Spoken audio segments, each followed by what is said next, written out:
Do you ever feel like you're just constantly putting out fires? Like in your daily life, or maybe at work, or even just looking at society. It feels like one emergency after another. You handle one thing and boom, another one pops up. Always reacting, never really getting ahead. Oh, yeah. It's a feeling I think many of us know really well, that cycle of response, right? Where we get kind of stuck dealing with the symptoms, not the root causes. Exactly. Welcome to the deep dive. Today, we're taking a shortcut to getting well-informed about a really, I think, transformative concept. We're diving into Dan Heath's book, Upstream, The Quest to Solve Problems Before They Happen. Mm-hmm. And our mission today is basically to explore how shifting our focus, from just reacting to problems all the time to actively preventing them, how that can lead to some really profound, lasting change. We'll uncover some surprising facts and practical insights, too, things you can actually apply. Okay, so let's unpack this core idea then. What exactly does it mean to go upstream? Well, uh, think of it this way. Downstream thinking is all about reaction, fixing problems after they've happened. Upstream thinking, though, is about prevention. It's about identifying and eliminating the source of those problems before they even start. Okay. A really good example comes from Expedia, their call center. They used to focus really intensely on optimizing call speed. Like, how fast can we get customers off the phone? Right, typical efficiency metric. Totally. But then Ryan O'Neill, an executive there, he asked a different question. He asked, why any minutes at all? Why are customers calling us in the first place? So he wasn't just tweaking the process, he was questioning the need for the process. Was that like a radical idea for them at the time? It was definitely a shift, yeah. He and his boss, they took their findings up to the CEO, and the CEO actually made reducing call volume the top priority for the whole company. They put together this war room with people from different teams, different operating groups, and the mandate was clear: save customers from needing to call us. So they tackled the biggest reasons for calls, adding automated options, fixing email delivery so things didn't end up in spam, building online tools. Right. The key insight from Expedia really is that efficiency in one little area, one silo, can actually hide bigger system problems. Real upstream thinking means you have to question the need for something, not just make it faster. The email team hit their targets, the call center hit their speed targets, both look like heroes, but the system failed because the customer shouldn't have had to call. That makes sense. Yeah. It's like instead of focusing only on rehabilitating drug addicts, what if they never tried drugs to begin with? Or, instead of pediatricians just prescribing inhalers constantly, what if kids didn't develop asthma in the first place? Those are obviously much harder problems, though. They are harder, absolutely. And unfortunately, our efforts as a society, they often skew really heavily towards reaction, not prevention. Think about it. Billions spent recovering from hurricanes, earthquakes, but disaster preparedness funding always seems starved for resources. You've got hundreds of agencies helping the homeless, which is vital, but far fewer are focused purely on preventing homelessness. And, when Ebola breaks out, it's an international priority for recovery. But afterwards, it's tough to get funding to strengthen the local health systems that could stop the next outbreak. Yeah, that tracks. And here's a surprising fact I came across. If you look at the U.S. healthcare system compared to other developed countries, we spend about the same slice of our GDP on health. But where the money goes is different. The U.S. spends way more on fixing ailments that's downstream and less on actually keeping people healthy upstream. Right. And that raises a huge question. What if we invested differently? I mean, look at Norway. They have paid parental leave for 49 weeks. Even if parents don't meet the work requirements, they still get a lump sum, like around $9,000. Wow. And when a child turns 1, they're guaranteed a spot in high-quality daycare, sliding scale cost, capped at just a few $100 a month. Plus, families get a monthly payment for each child until they're 18. Oh, and college tuition. Free. That's a very different approach. It's a massive upstream investment. And look at the results compared to the U.S. Infant mortality, Norway's 5th, U.S. is 34th. Life expectancy, Norway 5th, U.S. 29th. Least stressed country, Norway's 1st, U.S. 21st. Happiness, Norway 3rd, U.S. 19th. It's like, Heath puts it like this: we cranked up the treble, Norway cranked up the bass. Our choice as a nation has kind of been to get better and better at fishing drowning kids out of the river. That Norway example makes upstream investment sound like a total no-brainer. But, for leaders actually trying to do this, it's got to be incredibly tough. I mean, how do you even detect problems before they happen? Yeah. How do you measure success when success means nothing bad occurred? And then the big one, who pays for prevention? Yeah. Who pays for what doesn't happen? These are the really hard challenges, right? And they point to the barriers holding us back. So, okay, if these problems are often right there, why do we get so stuck in just reacting? What stops us from seeing them coming? Yeah, that's the first big barrier Heath identifies, problem blindness. It's this phenomenon where we come to treat the abnormal as normal. We just overlook preventable problems that are staring us in the face. There was this pretty amazing study with radiologists. They were asked to carefully examine CT scans for cancerous nodules, Okay. but the researchers inserted a tiny image of a gorilla into the scans, and 20 out of 24 radiologists completely missed it. Seriously. A gorilla. A tiny gorilla, yeah. It's called inattentional blindness. When you're focusing so hard on one specific task, you can literally miss other really important information right in front of you. Combine that with time pressure, and you get like a lack of curiosity. Maybe teachers focus so hard on test scores they don't notice graduation rates slipping, or they feel like there's nothing they can do about the bigger picture anyway. That's a really powerful visual to gorilla. And it reminds me of this uh, pretty shocking historical example of just getting used to something awful. Helen Gurley Brown, the famous editor of Cosmo, in her 1964 book, Sex in the Office, she wrote things like, "A married man usually likes attractive, approving females around him whom he may or may not think of as sex objects. You'll never get me to say this is wrong." Wow. Yeah, and she quotes some attractive girl textile executive saying, "I'd rather have a man making a good, healthy pass at me any time than have him cutting my work to ribbons." It's Okay. unsettling how she basically normalized sexual harassment, even encouraged women to just accept it. It's a really stark example of how the abnormal can just become accepted, right? And we see this kind of thing elsewhere too. Like in Brazil, C-section rates in private hospitals got as high as 84%. 84%. That's incredibly high. Insanely high. And part of it was doctors prefer C-sections, you could schedule them, they paid better than natural births. And culturally, natural birth was sometimes seen as like primitive, ugly, nasty. One doctor who worked on a project to increase natural birth rates said he was initially just laughed at. People told him, the women want C-sections, the doctors want them, there's nothing wrong. hmm The key insight here, I think, is that escaping problem blindness starts with that shock of awareness, realizing you've come to treat something abnormal as normal. That dissatisfaction is where improvement begins. Okay, so first barrier, Yeah. just not even seeing the problem or accepting it as normal. But what about when we do see it? What stops us from actually doing something? That brings us to the second hurdle, lack of ownership. What happens when nobody feels responsible? Yeah, this is a big one. Sometimes it's just straightforward self-interest, right? Like tobacco companies fighting prevention efforts because it hurts their business. Obvious.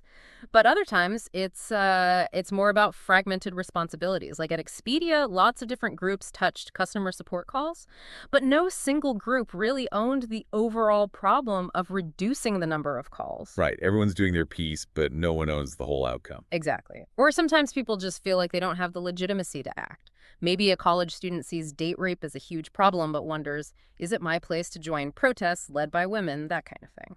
That reminds me of this metaphor, Jeannie Forrest's move your chair idea. She was in a meeting getting annoyed because someone's head was blocking her view and she kept craning her neck. Then it just hit her. She could just move her own chair. It's about realizing you actually have some control over something you thought was just an external problem. That's a great metaphor. It's about that mental shift. And that's exactly what Dr. Bob Sanders did. He was a pediatrician in Tennessee. Yeah. He read this article in Pediatrics arguing that car safety was basically preventive medicine, just like immunization.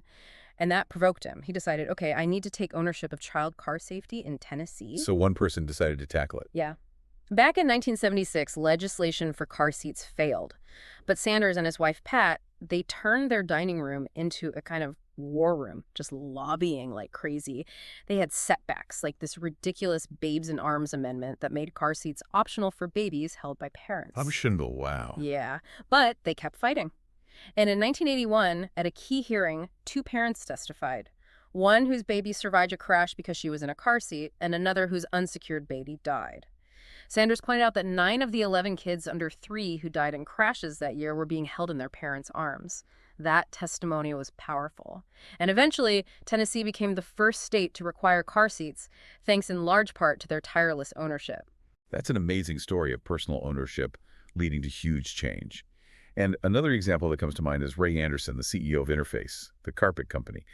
He had this realization that his company was harming the environment, and he was devastated. So he proposed this radical goal: eliminate Interface's negative environmental impact entirely.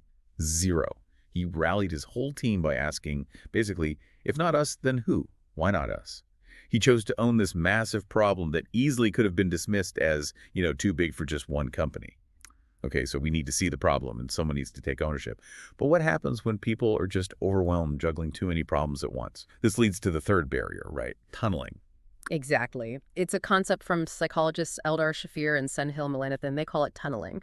When people are juggling tons of problems, they basically give up trying to solve them all and adopt this kind of tunnel vision. All focuses on the immediate, the short-term, reactive stuff. No long-term planning. Think about nurses. A Harvard study found they hit an unexpected problem, like every 90 minutes on average. So a nurse might have to sneak towels from another unit because hers ran out, or spend time hunting for a missing baby security tag. They're putting out the immediate fire, right? Yeah, solving today's crisis. Right. But they're not addressing the systemic reason why the unit ran out of towels, maybe bad planning around a long weekend laundry schedule, or why security tags keep falling off. It's like taking a payday loan. You fix today's cash crunch, but you create a bigger debt for tomorrow. Tunneling just leads to more tunneling. And there's something almost addictive about being the hero, isn't there? Always saving the day feels good, but often that heroism is actually a sign that the system failed somewhere earlier, like pulling an all-nighter to hit a deadline that really shouldn't have been that tight in the first place. That's such a good point. The key to getting out of that tunnel, Heath argues, is creating slack. Basically, a reserve of time or resources specifically for problem solving. Some hospitals do this with morning safety huddles, just a quick meeting to review near misses from the day before. A nurse could mention, hey, these security ankle bands keep falling off babies. That identifies a systemic issue. So carving out dedicated time. Exactly. Or like Chicago Public Schools freshman success teams. They created regular protected meeting time just to review student progress data. That structured slack lets people step out of the day-to-day firefighting tunnel and think about the bigger systems. It's kind of a paradox, isn't it? When you think about the most successful preventative habit we have as a species, it's probably dental hygiene, brushing twice a day, dentist visits, plus fluoride in the water, which the CDC called one of the top 10 public health achievements of the 20th century. It saves society like $20 for every $1 spent. So why is upstream thinking so automatic for our teeth, but so rare and difficult for other huge problems? That's a great question, and it leads us nicely into the strategies for actually moving upstream. The first one, unite the right people. Iceland provides just a fantastic example here with their Drug-Free Iceland campaign. They didn't just tell teens, say no to drugs, they aimed to change the whole community environment. How did they do that? They brought together a really diverse group: researchers, police, parents, schools, sports clubs, artists, you name it. A key insight came from a psychologist, Harvey Milkman. His idea was basically, instead of fighting the urge for highs, give teens access to compelling natural highs through sports, music, art, outdoor activities. Interesting. So replace the need, don't just forbid it. Precisely. This led to things like parents signing pledges about curfews, increased funding for structured youth activities, more time spent with families, and the results were, frankly, dramatic. Between the late 90s and 2016, youth cigarette smoking dropped from 42% down to 7%, alcohol use 42% down to 5%, cannabis use 17% down to just 2%. Wow, those are incredible numbers. Yeah, and most Icelandic teens today apparently have no idea how intentional and systemic those changes were. They just grew up in that healthier environment. That really shows the power of getting everyone pulling in the same direction. Another really powerful example is the domestic violence high-risk team in Massachusetts. This team actually started because of a preventable tragedy, the murder of a woman named Dorothy Junta Cotter. She'd been trying to safely leave her abusive husband. Kelly Dunn, who was helping her, realized just how fragmented the system was. Police, courts, advocates, parole, everyone was siloed, and women like Dorothy were falling through the cracks. How did they even start to bridge those divides? Some of those groups probably didn't trust each other much. No, they often didn't. There could be real hostility, say, between police and victims' advocates sometimes. But they got them in the same room, meeting monthly: police, advocates, prosecutors, parole officers. And they use a specific tool, Jacqueline Campbell's danger assessment, to identify women who were at extreme risk of being killed. Dorothy would have scored really high, 18 out of 20. So they had a concrete way to focus. Exactly. They weren't talking abstract policy. They were talking about specific women. How do we keep her alive? They created emergency safety plans. They even had police do regular drive-bys past victims' homes just to signal to the abuser, we are watching. One officer noticed an attic light on that wasn't usually on a signal from the victim that, yes, the police presence was being noticed and appreciated. That's intense. It is. And here's the profound takeaway. In the 14 years after that team formed in 2005, not a single woman on their high-risk list was killed in a domestic violence homicide in that area. In the decade before the team, there had been 8 such deaths. It just proves that macro change, big systemic change, often starts with micro actions focusing on individual cases to understand the bigger systemic needs. That's incredibly powerful. Okay, so strategy 1, unite the right people. The next strategy involves using data, but maybe not how we usually think about it. Using data for learning, not just inspection. That's right. Too often, data is just used to hold people accountable, right? Inspection mode. Did you hit your numbers? But upstream work uses data for learning. How can we help the people on the front lines do their jobs better? Jennifer Yeager, who was central to Rockford, Illinois' effort to end veteran homelessness, called their shift her "I believe in fairies" moment. I believe in fairies. Yeah, like the first step was just believing they could actually end homelessness, not just manage it forever. That was a huge mental shift. Then they moved from the old carrot and stick approach to housing first, get people into housing immediately, then provide support. They implemented coordinated entry so agencies weren't competing but collaborating to find the best housing match. And crucially, they started using a real-time by-name list of every single homeless person in the community. Okay, that sounds key. How did having that specific real-time list change things? You mentioned their meetings used to be just bitch sessions. Right. Because before, they'd just complain about system failures in general. But the by-name list made the problem concrete, individual. Suddenly, the meeting was about, okay, John Smith needs X. How do we get it for him by next week? It became dynamic problem-solving focused on individuals and this data-driven collaborative approach. It led Rockford to reach functional zero for veteran homelessness in 2015 and for chronic homelessness in 2017. And they did it without getting a bunch of new resources. Pretty amazing, but you have to be careful with data and metrics, right? He talks about ghost victories. Yes, absolutely. Superficial successes that actually hide underlying failure. He mentions 3 types, but maybe the most dangerous is when the measure becomes the mission. Right. A really stark example of this is the NYC CompStat system. It was credited with huge drops in crime murders, fell something like 87% between 1990 and 2018, which is incredible. But there was a dark side. Because precinct commanders were under immense pressure to show crime going down, some started gaming the numbers. Well, reports surfaced of police underreporting crimes or reclassifying serious felonies as misdemeanors. There was one awful case where an officer was allegedly pressured to reclassify a rape as theft of service to make the precinct's rape stats look better. That's horrific when the number becomes more important than the reality it's supposed to represent. Exactly. The numerical success completely defiled the real mission of public safety in that instance. Which is why balancing your measures is so critical. Contrast that with the Chicago Public Schools Freshman On Track initiative. Their graduation rates improved dramatically, significantly outpacing national trends. But it wasn't a ghost victory because they used paired measures. They tracked graduation rates quantity alongside things like ACT scores and AP course enrollment quality. They watched attendance and grades weekly.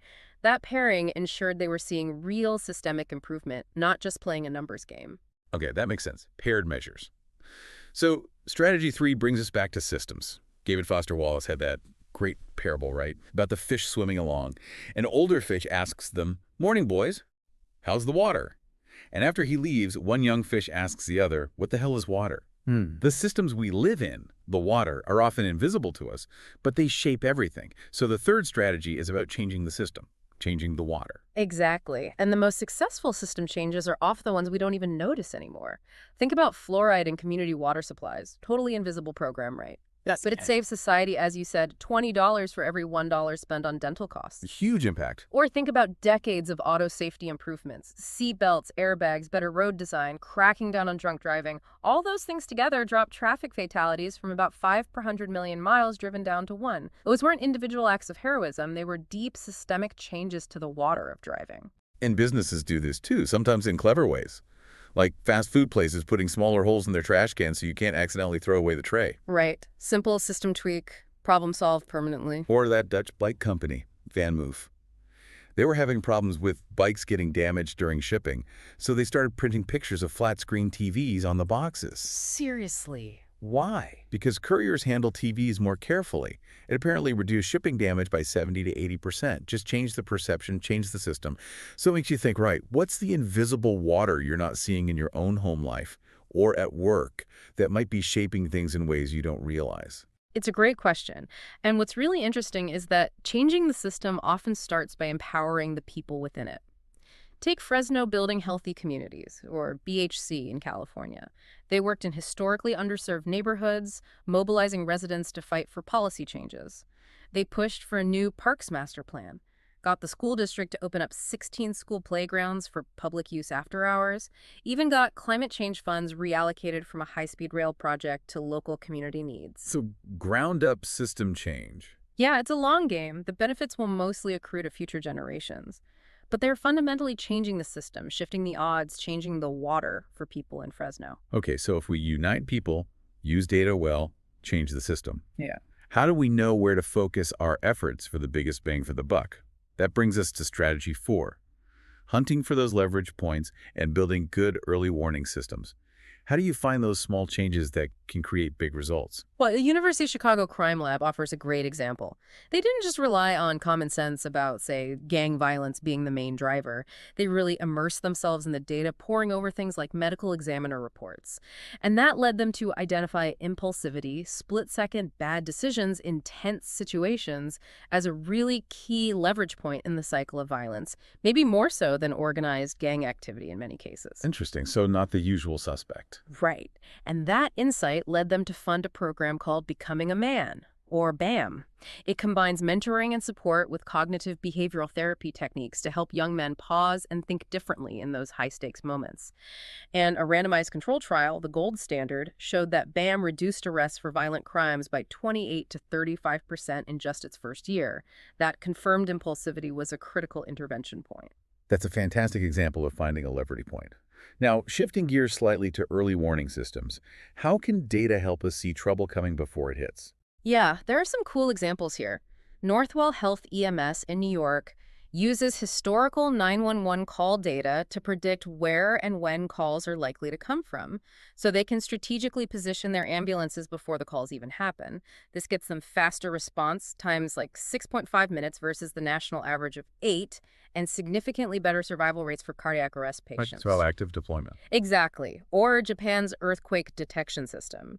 It gives just a few seconds warning, maybe 3 seconds before the main shaking starts. But that's enough time to automatically slow down bullet trains, signal people to get under desks, start shutting down critical infrastructure. Even a few seconds can matter. Immensely. Yeah. And it can be even more subtle. IBM's Watson system monitors smart elevators. It can detect tiny changes like a door consistently closing just 0.2 seconds slower than usual and predict a potential malfunction weeks before it happens, allowing for preemptive maintenance. Wow.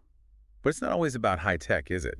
Heath points out that sometimes the best sensors are just people. Absolutely. Think about CPR training. It turns millions of ordinary people, I think the number was 16 million trained annually, into potential human sensors who can detect a cardiac emergency and act immediately. Or even the "if you see something, say something" anti-terrorism campaign. It relies entirely on people noticing something suspicious and reporting it, human early warnings. Right. But there's a danger there too, isn't there? Like alarm fatigue. Yes, that's a real problem. In hospital ICUs, for example, monitors can generate millions of alarms every month. Nurses can become desensitized, potentially missing a critical alert amidst all the noise, so the warning has to be timely and reliable enough to act on. Which brings us to something like the Sandy Hook Promises Know the Signs program. They train students and adults to recognize warning signs in behavior, conversations, social media posts that might indicate potential violence, self-harm, or bullying. And they have an anonymous reporting system, an app, a phone line. Students can report concerns without fear, and this system has reportedly led to successful interventions, stopping planned attacks, getting help for suicidal students, uncovering drug issues. It demonstrates that focusing on these early warning signs and providing a safe way to report them can be a really effective prevention strategy. Okay, so we have strategies. Unite people, use data for learning, change the system, find leverage points, build early warnings. But that brings us back to that really thorny final question. Strategy 5. Who pays?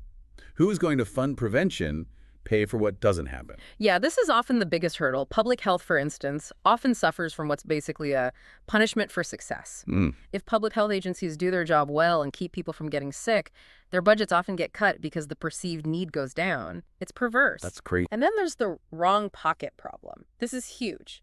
It happens when the group or entity that pays for the prevention doesn't get the main financial benefit. For example, a health system might invest, say, $10,000 in a nurse-family partnership program for a new mother. That program is proven to reduce things like preterm births, later criminal offenses by the child, reliance on welfare. But the big savings from those avoided costs, they go to Medicaid, the criminal justice system, S&P, education, lots of different pockets. The health system pays up front, but the downstream savings are scattered everywhere else. So the incentive for the payer is weak, even if the overall societal benefit is huge. How do you get around that kind of disconnect? Well, innovative models are starting to emerge. One is pay for success or social impact bonds. Like in South Carolina, a nurse-family partnership project got $30 million in private and philanthropic funding for a big 6-year randomized trial. If the program demonstrably saves the state money by hitting specific targets, then the state government pays back the investors with a return. It reduces the government's upfront risk. Interesting. So prove it works first, then the government pays. Kind of, yeah. And we're also seeing changes in healthcare models themselves. Things like accountable payer organizations, ACOs, or fully integrated systems with capitation models like Kaiser Permanente or Geisinger Health System. In these models, the organization is responsible for the total health of the population for a fixed budget. So they have a direct financial incentive to keep people healthy, to invest upstream. Geisinger, for instance, started a food pharmacy. They literally prescribe and give away free, healthy food to diabetic patients. Free food. Yeah, because they calculated that the cost of the food is far less than the cost of treating the downstream complications of uncontrolled diabetes, amputations, hospitalizations. For them, upstream investment in healthy food became profitable because it avoided much bigger downstream costs. It aligns the financial incentives with prevention. That makes perfect sense. Okay, so we've talked a lot about preventing recurring problems, but what about things that seem almost impossible to prevent or maybe unavoidable? Does upstream thinking even apply to, like, catastrophes? It absolutely does, even if it looks a bit different.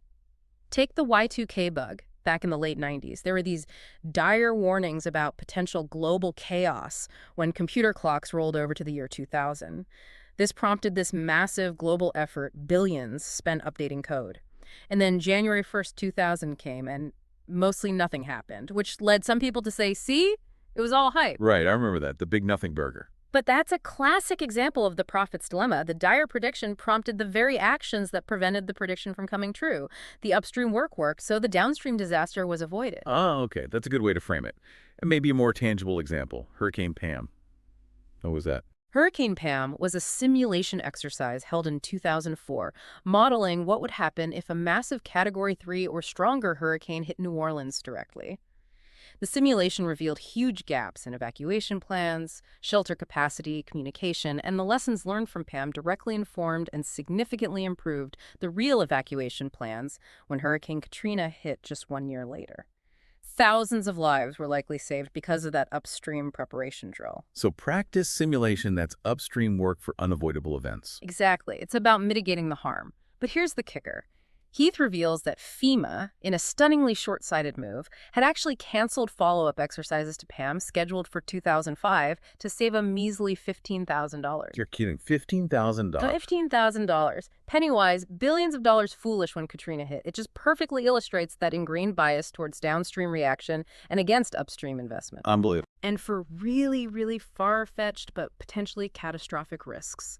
Think about the Apollo missions to the moon. NASA actually had a planetary protection officer. Part of their job was to implement quarantine protocols for astronauts returning from the moon, just in case they brought back some unknown, potentially harmful lunar microbes. It was a tiny risk, totally unknown, but they acted upstream to prevent it. One of the officers, Catherine Conley, called planetary protection the first time in human history that humans as a global species decided to prevent damage before we were capable of doing something. Acting upstream even against the unknown. That's quite profound. Okay, so we've covered a lot of ground. The philosophy, the barriers, the strategies, even applying it to improbable events. Let's bring it back to the listener. What stands out to you from all this? How can you personally start to move upstream in your own life? It doesn't have to be saving the world, right? Not at all. Think about Trisha Dial. Her husband was a Marine deployed to Iraq, and her young daughters missed him terribly. Lots of tears at bedtime. It was a recurring problem.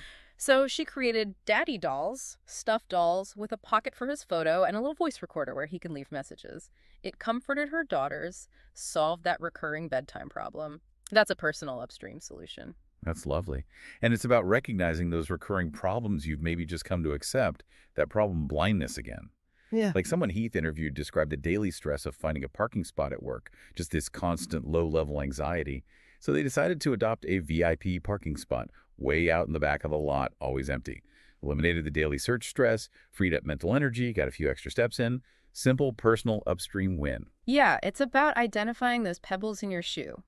Another example was a couple who realized they kept having the same arguments flare up, so they instituted hot tub conversations. They designated the hot tub as a safe, specific time and place to hash out difficult issues calmly before they exploded into bigger fights. They changed the system of their relationship to prevent recurring conflict. So it's finding those patterns and designing a way to interrupt them earlier. It reminds me of that proverb. The best time to plant a tree is 20 years ago. The second best time is now. Upstream work often isn't fast. Heath stresses you need impatience for action, but patience for outcomes. Think of Sally Herndon, who spent decades fighting for smoke-free policies in North Carolina.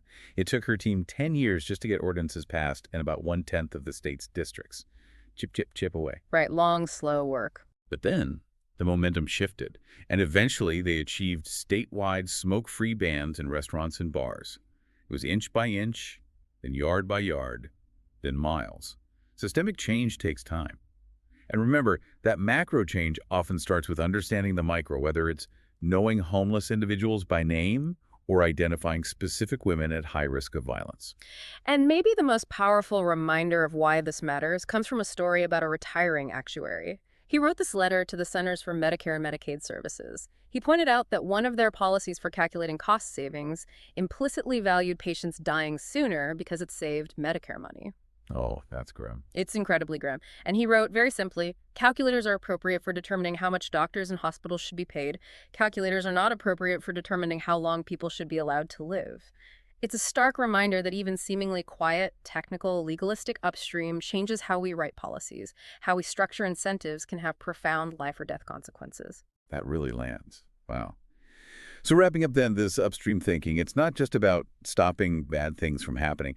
It's really about actively shaping what Heath calls the world avoided, creating a future with less harm, less injustice, less disease, less hardship, building systems where the odds are stacked in our favor. Exactly. So maybe a final thought to leave you with is this. What would the world look like if we extended just half of the incredible concern and planning we pour into our own children's futures to our neighbors' kids and their futures too? What role can each of us play, not just in our own lives, but in building fairer, more just, more upstream systems for everyone?